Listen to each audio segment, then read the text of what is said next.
Orodyahanka caan baxay ee Maxamed Faarax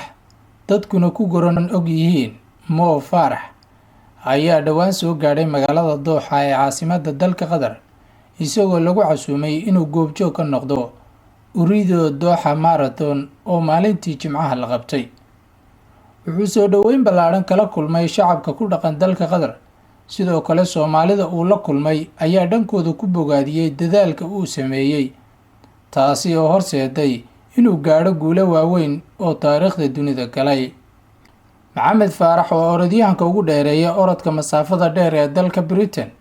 isagoo jabiyay rikoodhka Britain ee tartankaasi, wuxuuna dhowrkii sano ee la soo dhaafay qaatay bilado dahab ah oo u badan tartamada orodka 5,000 mitir iyo 10,000 mitir ee dunida, isagoona hadda la filayo inuu bilaabo orodada dhaadheer ee loo yaqaano marathonka. Naadiga ciyaaraha ee Qadar ayaa sidoo kale Maxamed Faarax ku sharfay intuu ku sugnaa gudaha dalka Qadar shahaadooyin iyo hadiyado ay ugu talagaleen,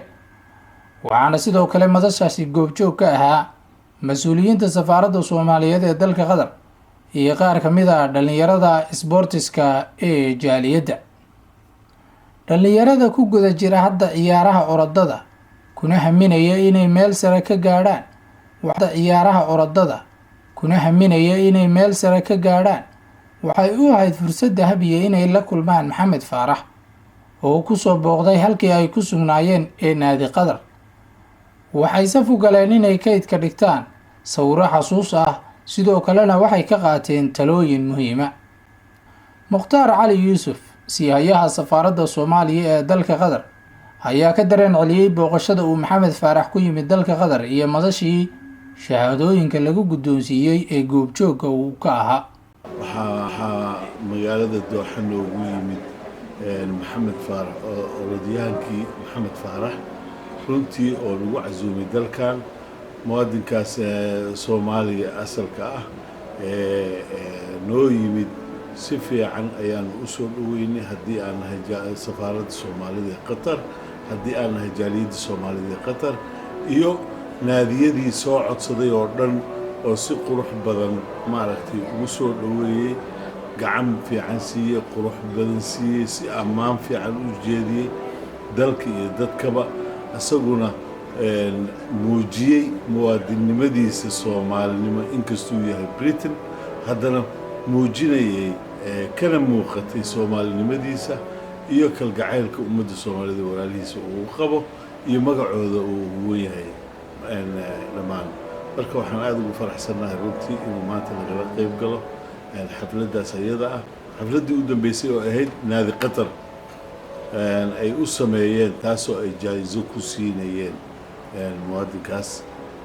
isla mar ahaantaas anaguna aan goobjoog ka ahayn haddaan nahay safaaraddii, haddaan nahay jaaliyaddii, iyadoo islaas jaa'izooyinka la bixinayo kuwii ugu qiimi badnaa naloo siiyey annaga aasa safaarad ahaan iyo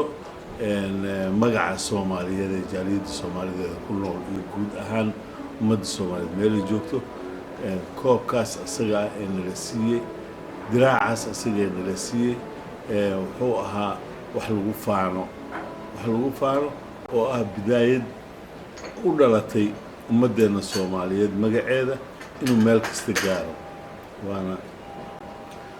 aad baan u faraxsanahay runtii, jaaliyadduna aad bay u faraxsan tahay, safaaraddu aad bay u faraxsan tahay, annagoo huwan magacii Soomaaliyeed. waxaan isla mar ahaantaas mahad gaar oo celinayaa oo aan lama ilaawaan ah Axmed Darwiish oo asagoo hormood u ah muxuu ahaa telefisyoonka Soomaaliyeed had iyo habeenna kor taagan mar kasta waxyaabaha nashaadka ee ka socda dalkan dhexdiisa, jaaliyadda Soomaalida dhexdeeda iyo safaaraddaba. Axmed Cabdiqaadir Ismaaciil.